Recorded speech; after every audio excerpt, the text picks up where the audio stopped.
آخرین خطبه عمومی که رسول الله قبل از شهادتشون در بین مردم ایراد کردن و فرمودن چی این خطبه؟ خیلی عجیبه.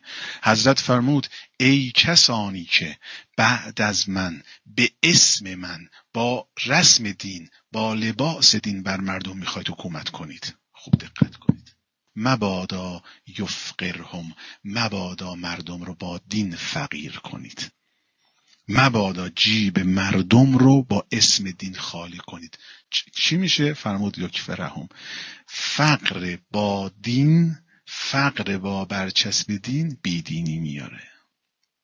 بعد میری رو منبر میشینی یا پشت تریبونا حرفای قشنگ، به جای اینکه حرفای قشنگ بزنی بیا بگو چه کردی و بیا بگو فقر چقدر سخته. حضرت ابراهیم وقتی از آتش نمرود خلاص شد به لطف خداوند، حضرت ابراهیم به خداوند حرف زد. یکی از حرفاشو اینه ابراهیم از این بلا نجات پیدا کردی، نظرت در مورد بلای فقر چیه؟ جیبت خالی باشه، شرمنده اهل و یالت بشی، شرمنده صاحبخونه بشی، شرمنده سوپری سر کوچه بشی.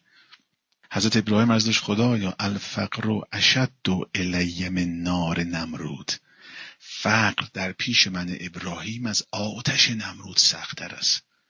خب آقای فلانی تو بدتر از آتش نمرود رو با ابا و عمامه و با دین بر سر مردم آوردی، مردم رو بیچاره کردی. جناب لقمان گفت ذقت المرارات کلها، تلخترین مزه‌ای که در این عالم هست مزه فقر هست. پس نباید از دین حرف بزنی.